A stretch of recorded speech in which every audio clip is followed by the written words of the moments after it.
اگلے عشرہ میں شب قدر آ رہی ہے جو 21 23 25 27 29 میں سے ایک رات ہوتی. ہمارے پاکستان میں صرف 27 کو لوگ جاگ رہے ہوتے ہیں. جاگو 27 کو جاگو، لیکن میں کہتا ہوں میرے نبی کا فرمان ہے شب قدر 5 راتوں میں گھومتی ہے، کبھی 21 کبھی 23 کبھی 25 کبھی 27 کبھی 29، ان 5 راتوں میں گھومتی ہے. تو آپ 5 راتیں جاگ لو، آپ کو شب قدر مل گئی. اور شب قدر کا بیک گراؤنڈ کیا ہے؟ میرے نبی نے فرمایا بنو اسرائیل میں 4 انبیاء نے 80 سال یا 4 مجاہدین نے 80 سال اللہ کے راستے میں جہاد کیا. تو صحابہ کہنے لگے یا رسول اللہ ہماری تو عمریں بھی 80 سال نہیں ہوتی، تو ہم ان کے برابر کیسے ہوں گے؟ تو ابھی ان کا یہ سوال باقی ہے اور مجلس باقی ہے کہ جبریل آ گئے کہ یا رسول اللہ بشارت دیں اپنی امت کو کہ اللہ کہہ رہے ہیں. میدان معاشر میں میرے نبی نے فرمایا جب جہنم کو لایا جائے گا اور ایک چیخ مارے گی، کوئی کسی کو یاد نہیں کرے گا، سب بھول جائیں گے. ہر ایک کی زبان کے آپ نے مشہور لفظ سنا ہوگا نفسی نفسی. جب جہنم آئے گی تو ایک چیخ مارے گی اور کئی بلین فرشتے اس کو پکڑ کے لا رہے ہوں گے اور وہ ان کے ہاتھوں سے نکل رہی ہوگی اور اس کی آگ کے شعلے اور اس کا دھواں اور اس کی چیخ اور اس کی آواز. تو جب وہ قریب آئے گی تو اس کے آواز پر سارے مرد عورت زمین پر گریں گے اور سب کہیں گے یا رب نفسی نفسی یا رب نفسی نفسی یا رب نفسی نفسی. یا اللہ میری جان، ماں نہیں، ابا نہیں، بیوی نہیں، بچے نہیں، بھائی نہیں، میری جان. چلو میں تو آپ عام لوگ ہیں، انبیاء نبی کہیں گے یا اللہ میری جان. ابراہیم خلیل جیسے کہیں گے یا اللہ میں کسی کا سوال نہیں کرتا. ہمارے پڑوسی ذمہ دار ہیں، ان پڑھ ہیں بڑے ذمہ دار، تعلیم اتنی نہیں ہے. تو ان کے ایک بچے کا میں نکاح پڑھانے گیا تو ان کے والد بیٹھے تھے نکاح سے پہلے، ایسے ہی تو مجھ سے کہنے لگے مولانا صاحب میری بیوی نے مجھ سے کہا کہ دیکھو ہم دونوں عمر گزار چکے ہیں، تو ایسا کرو اپنے بیٹے کا گھر الگ بناؤ اور اس کی بیگم کو وہاں لے کر آؤ. اگر یہاں لے کر آؤ گے تو ہم دونوں کہیں ان کی زندگی خراب نہ کر بیٹھے اور ان کی زندگی میں دخل دے دے کر کہیں ان کی زندگی کو تنگ نہ کر دیں. میرے بیٹے کا الگ گھر بنا، وہاں اس کی بیگم لوگ کو لے کر آ تاکہ ہم ان کی زندگی میں داخل نہ ہو سکے. میں حیران ہو کر ان کو دیکھ رہا کہ ان پڑھ باپ، ان پڑھ ماں اور اتنی اعلیٰ درجے کی بات. اب ہر آدمی میں یہ سکت نہیں کہ اپنے بیٹے کے لیے الگ گھر بنائے، یہ تو ہمت ہے کہ ان میں دخل دینا چھوڑ دے. نبی کو یہ بشارت نہیں ملی سوائے میرے محبوب کے کہ جو آپ کی صحبت میں ایک پل بھی بیٹھ گیا جنت اس کے لیے واجب ہو گئی.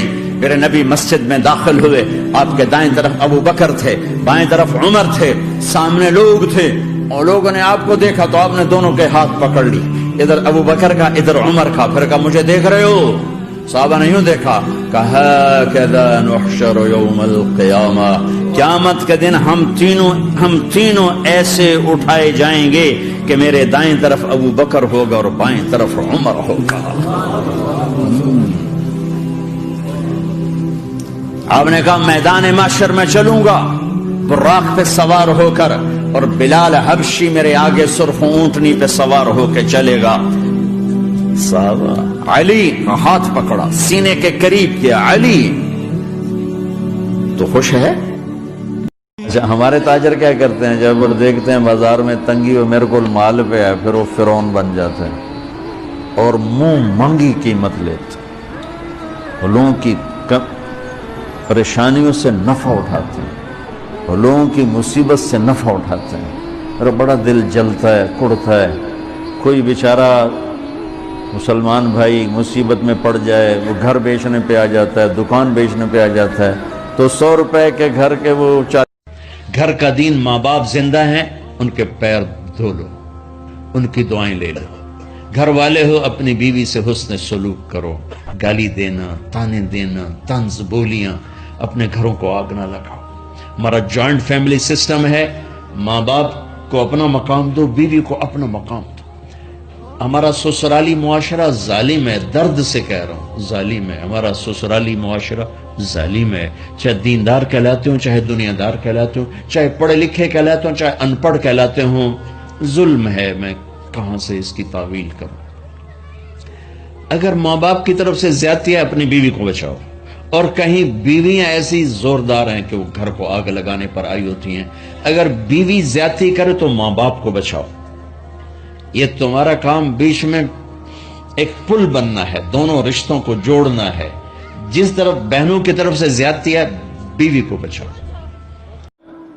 جنید جمشید کی اللہ قبر روشن کرے، 97 میں میری پہلی ملاقات، آخری اس کا سناتا ہوں، مجھ سے کہنے لگا کہ مولانا صاحب ایک پاکستانی نوجوان جن رنگینیوں سلی نے فرمایا عمر موت سے ڈر گئے ہو؟ کہ نہیں موت سے نہیں ڈرو، موت کے بعد کیا ہوگا اس سے ڈر گیا۔ یہ کون کہہ رہا ہے؟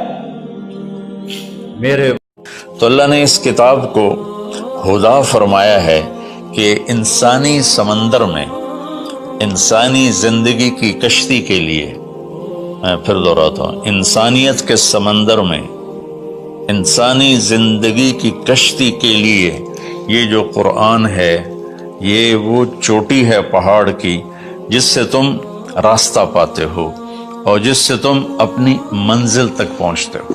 ہر قسم کے تاجر سے کہتا ہوں کماؤ، حلال کماؤ، جائز کماؤ، رمضان کی وجہ سے ریٹ نہ بڑھاؤ، 2-4 روپے نیچے لے جاؤ، 2-4 روپے نیچے لے جاؤ، اللہ کی قسم اللہ تمہاری نسلوں کو پالے گا سارا سال 10۔ بچیاں بہت قیمتی دولت، میرے نبی کو اللہ نے بچیاں ہی دی، اور کیا میرے نبی نے ان کو محبت سے پالا۔ ایک حدیث یاد آ گئی، میرے نبی نے کہا یہ جو میرے مدینے کے صحابہ ہیں نا یہ بڑے عالی شان لوگ ہیں۔ کس بات پہ عالی شان ہے؟ تہجد بڑی پڑھ دیں، روزے بڑے رکھ دیں۔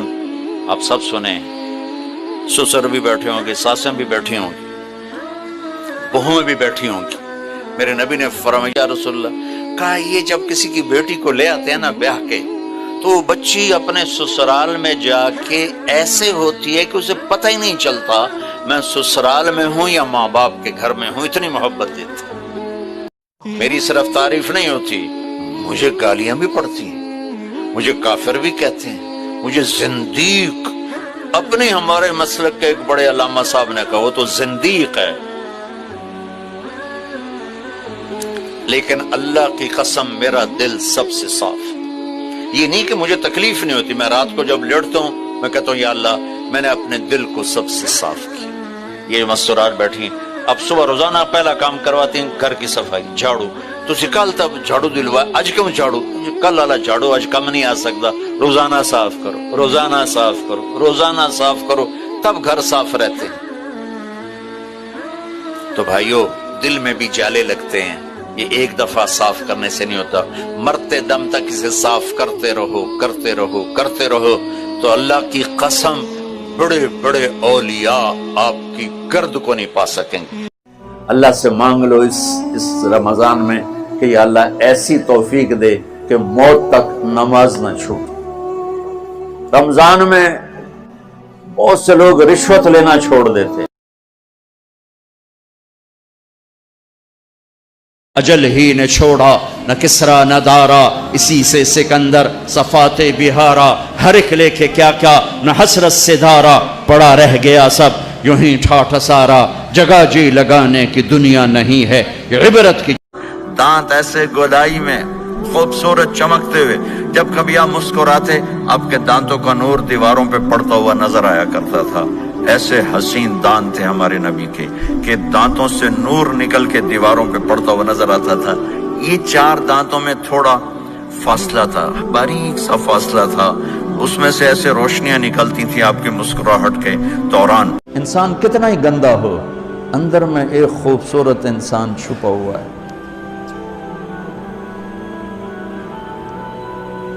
میں بڑے بڑے بدماشوں سے بھی ملا، ان کے اندر بھی ایک اور میں قربان جاؤں اپنے نبی پر، اپنی امت پہ کیسی شفقت تھی۔ آپ سحری کھاتے تھے بالکل آخری وقت، ادھر بلال اذان دے رہا ہے اور ادھر آپ آخری لقمہ کھا رہے ہیں، اور ادھر سورج نیچے ہوا اور آپ کھجور منہ میں، ایک آدمی اوپر کھڑا ہوتا تھا مدینے میں تو وہ چھت پہ، گھر کی چھت پہ کھڑا ہوتا تھا، سفر میں ہے تو وہ کسی پہاڑی پہ کھڑا ہوتا تھا، جو ہی سورج کا کنارہ نیچے جاتا اب فوراً وہ کہتا یا رسول اللہ قد غربت، تو آپ کھجور منہ میں ڈال لیتے تھے یا پانی، کبھی پانی سے افطار فرماتے تھے، کبھی کھجور سے افطار فرماتے تھے کہ میری امت پہ بھوک کا وقت کم سے کم آئے۔